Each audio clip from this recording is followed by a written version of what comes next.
안녕하세요. 조비 경농 비료 연구개발 담당 권기윤입니다.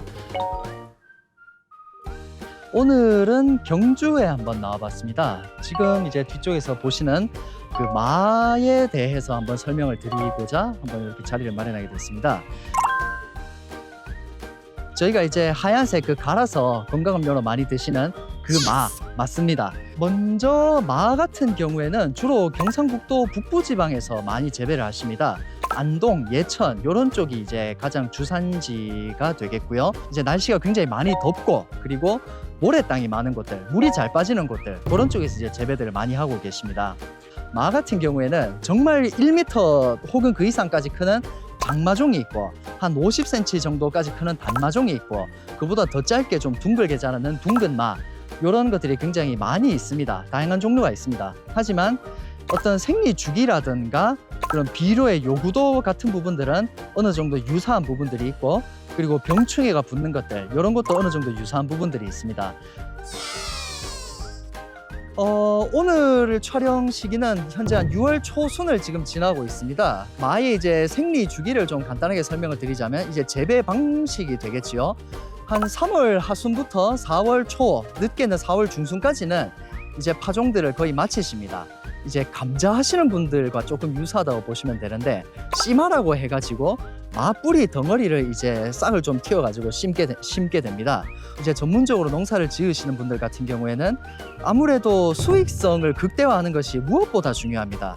이런 관점에서 봤을 때 이 종자를 파종하는 것보다는 씨마를 파종을 하는 것이 조금 더 이제 뿌리도 크고 수익성에 더 좋다. 그래서 씨마를 많이들 구해서 심고 계신다. 이제 이렇게 좀 이해를 하시면 되겠습니다.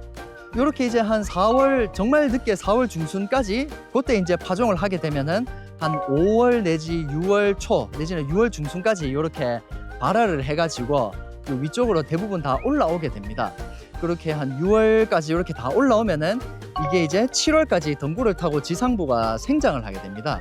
이렇게 지상부가 생장을 하는 동안은 뿌리가 크지 않습니다. 뿌리도 물론 크기는 크는데 흡수된 양분들을 지상부에서 더 많이 사용을 하지 뿌리 쪽으로 가는 양분의 양이 그렇게 크지 않습니다. 언제까지? 7월 한 초중순까지는요.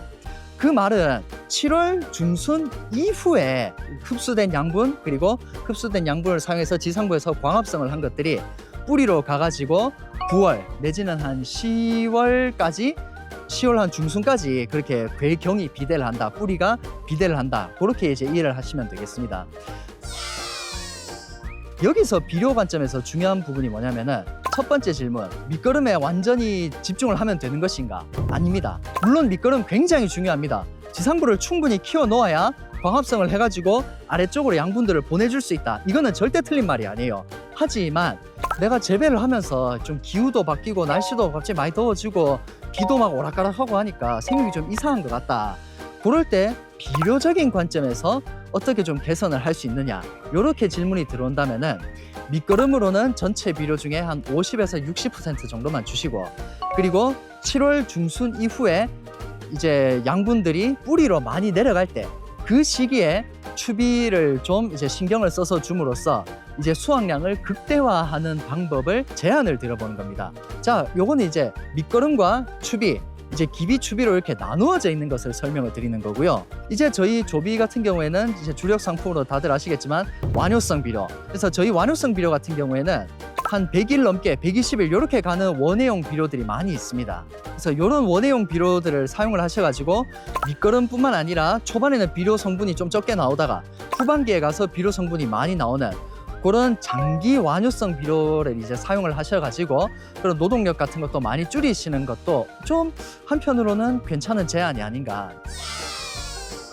마를 재배할 때 물론 굉장히 신경 쓸 게 많습니다. 이게 다가 아니에요. 하지만 눈에 가장 확 띄는 작업이 뭐냐라고 한 가지를 딱 꼽는다면은 바로 이 지주대 작업.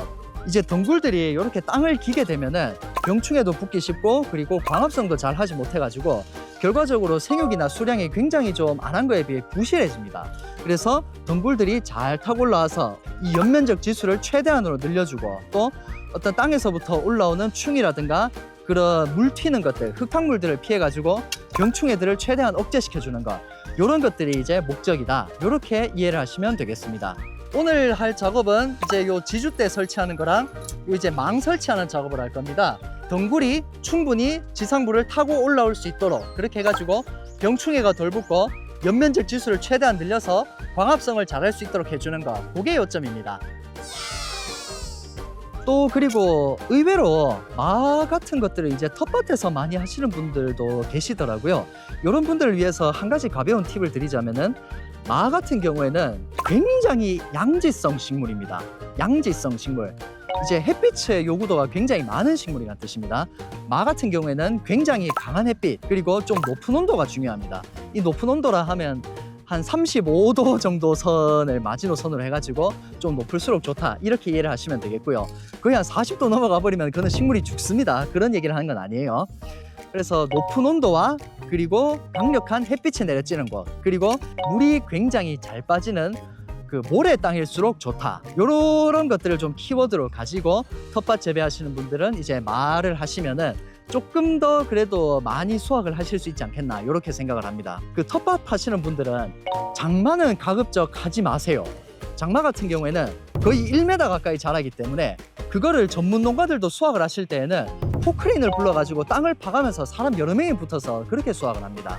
그 줄기 다 걷어내고 사람이 이렇게 손으로 뽑으려고 하면은 안 됩니다. 그 진짜 엄청 힘들어요. 그래서 내가 텃밭을 하고 싶다 그러면은 단마, 짧은 마 같은 경우에는 한 40cm 정도 수준에서 이런 단마를 하시는 것을 조금 더 한번 추천을 드리고, 그리고 둥근 마 같은 품종들도 조금 더 쉽게 할 수 있는 부분들이 있으니까 이런 품종들을 선택하시면은 조금 더 편하게, 조금 덜 노력을 해가지고 이제 영양분 넘치는 그런 마를 수확해서 드실 수 있지 않겠나, 이렇게 생각을 합니다.